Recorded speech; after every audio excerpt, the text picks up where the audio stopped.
ಬಳ್ಳಾರಿ ಕಂಪ್ಲಿ ತಾಲೂಕು ಶ್ರೀ ಕ್ಷೇತ್ರ ಧರ್ಮಸ್ಥಳ ಗ್ರಾಮಾಭಿವೃದ್ಧಿ ಯೋಜನೆಯಡಿಯಲ್ಲಿ ತಾಲೂಕು ಮಟ್ಟದ ಮಹಿಳಾ ವಿಚಾರಗೋಷ್ಠಿ ವೀರಶೈವ ಭವನದಲ್ಲಿ ಏರ್ಪಡಿಸಲಾಗಿತ್ತು.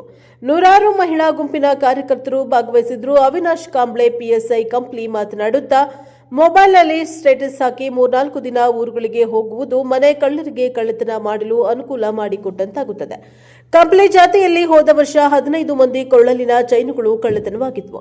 ಆದರೆ ಈ ವರ್ಷ ಯಾವುದೇ ಅಹಿತಕರ ಘಟನೆ ನಡೆದಿಲ್ಲ. ಇದಕ್ಕೆ ಕಾರಣ ಪೊಲೀಸರ ದಕ್ಷತೆ ಹಾಗೂ ಸಿಸಿ ಕ್ಯಾಮೆರಾ ಅಳವಡಿಸಿರುವುದರಿಂದ ಎಂದರು. ಈ ವಿಷಯಕ್ಕೆ ಸಾರ್ವಜನಿಕರು ಸಹಕರಿಸಬೇಕು ಎಂದು ಮನವಿಯನ್ನ ಮಾಡಿಕೊಂಡರು. ಈ ಕಾರ್ಯಕ್ರಮದಲ್ಲಿ ವಿವಿಧ ಕ್ಷೇತ್ರಗಳಲ್ಲಿ ಸಾಧನೆ ಮಾಡಿರುವವರಿಗೆ ಸನ್ಮಾನಿಸಿ ಗೌರವಿಸಲಾಯಿತು. ಚನ್ನಬಸಪ್ಪ ಪಾಟೀಲ್ ಮಕ್ಕಳ ರಕ್ಷಣಾಧಿಕಾರಿ ಬಳ್ಳಾರಿ ಉದ್ಘಾಟನೆಯನ್ನ ಮಾಡಿದ್ದಾರೆ. ಇನ್ನು ಅವಿನಾಶ್ ಕಾಂಬ್ಳೆ ಪಿಎಸ್ಐ ಕಂಪ್ಲಿ, ಬಸವರಾಜ್ ಎಎಸ್ಐ ಕಂಪ್ಲಿ, ಶ್ರೀಮತಿ ನಿರ್ಮಲಾ ಅಧ್ಯಕ್ಷರು, ಶಿವನ ಮಹಿಳಾ ಜ್ಞಾನ ವಿಕಾಸ ಕೇಂದ್ರ ಕಂಪ್ಲಿ, ಸಂಪನ್ಮೂಲ ವ್ಯಕ್ತಿಗಳು ಡಾಕ್ಟರ್ ಎಸ್ಸಿ ರಾಘವೇಂದ್ರ, ಶ್ರೀ ಕ್ಷೇತ್ರ ಧರ್ಮಸ್ಥಳ ಗ್ರಾಮಾಭಿವೃದ್ಧಿ ಬಿಸಿ ಟ್ರಸ್ಟ್ ಕಂಪ್ಲಿ ತಾಲೂಕು, ಶ್ರೀ ರಾಮಾಂಜನೇಯ ಸದಸ್ಯ, ಅಖಿಲ ಕರ್ನಾಟಕ ಜಿಲ್ಲಾ ಜನಜಾಗೃತಿ ವೇದಿಕೆ, ಶ್ರೀ ಶಾರದಾ ಹಿರೇಮಠ, ಉಮಾ ಮಹೇಶ್ವರಿ ಸದಸ್ಯರು, ಅಖಿಲ ಕರ್ನಾಟಕ ಜಿಲ್ಲಾ ಜನಜಾಗೃತಿ ವೇದಿಕೆ, ಡಾಕ್ಟರ್ ವೆಂಕಟೇಶ್ ಬರಮಕ್ಕನವರ್, ಕೆ ಚಂದ್ರಶೇಖರ್ ಪ್ರಾದೇಶಿಕ ನಿರ್ದೇಶಕರು ಉಪಸ್ಥಿತರಿದ್ದರು. ಬ್ಯೂರೋ ರಿಪೋರ್ಟ್ ಸಚ್ಚಿದಾನಂದ ಹಿರೇಮಠ, ಪ್ರಜಾಪವರ್ ಟಿವಿ ಕಂಪ್ಲಿ. ಹಾಕಿದ್ರಲ್ಲ, ಇದನ್ನು ನಾವೆಲ್ಲರೂ ಅರ್ಥ ಮಾಡಿಕೊಳ್ಬೇಕು. ಇವತ್ತಿನ ದಿನಗಳು ಹೆಂಗಿದೆ ಗೊತ್ತಾ? ಒಂದೇ ಕುಟುಂಬದಲ್ಲಿರ್ತಕ್ಕಂಥ ಅಣ್ಣ ತಮ್ಮಂದಿರು ಕೂಡ 500 ರೂಪಾಯಿ 1,000 ಕೊಡು ಅಂತ ಹೇಳಿದ್ರೆ ಏನೇನೋ ನೆಪಗಳನ್ನು ಹೇಳಿ ಜಾರಿಕೊಳ್ಳುವವರಿರುವವರು. ಪಕ್ಕದ ಮನೆಗೆ ಹೋಗಿ 1,000 ರೂಪಾಯಿ ಕೊಡು, ಏನೋ ಕಷ್ಟ ಇದೆ ಅಂತ ಹೇಳಿದ್ರೆ ನನಗೂ 100 ಕಷ್ಟ ಇದೆ, ನನ್ನಲ್ಲಿ ಹಣ ಇಲ್ಲ ಅಂತ ಹೇಳುವವರು.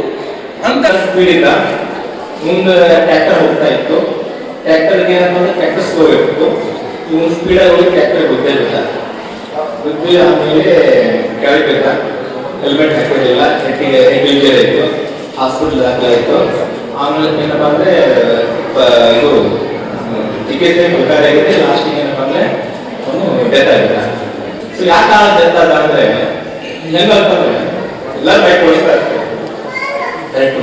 ಬಟ್ ಯಾವಾಗ ಏನಪ್ಪ ಅಂದ್ರೆ ಇನ್ಸಿಡೆಂಟ್ ಒಬ್ಬ ಡೆತ್ ಆದ ತಕ್ಷಣ ವ್ಯಕ್ತಿ ನಮ್ಮ ಸ್ವಂತ ಮನೇಲಿ ಇನ್ಸಿಡೆಂಟ್ ಆಗಿದೆ ಅವಾಗ ಮಾತ್ರ ಏನಪ್ಪ ಅಂದ್ರೆ ಬಹಳಷ್ಟು ನೋವು ಕಷ್ಟ ಆಗುತ್ತೆ.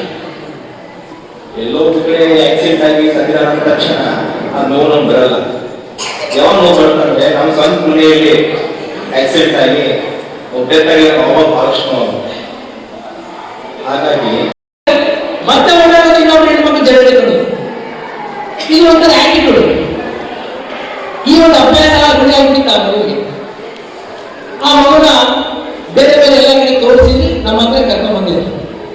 ನಾನು ರಾಜ್ಯ ಮಕ್ಕಳ ಹಕ್ಕುಗಳ ಆಯೋಗದ ಸದಸ್ಯನಾಗಿ ಕೆಲಸ ಮಾಡಿದ್ದೀನಿ ಮತ್ತು ಜಿಲ್ಲಾ ಮಕ್ಕಳ ಕಲ್ಯಾಣ ಸಮಿತಿಯ ಅಧ್ಯಕ್ಷನಾಗಿ ಕೆಲಸ ಮಾಡಿದ್ದೀನಿ.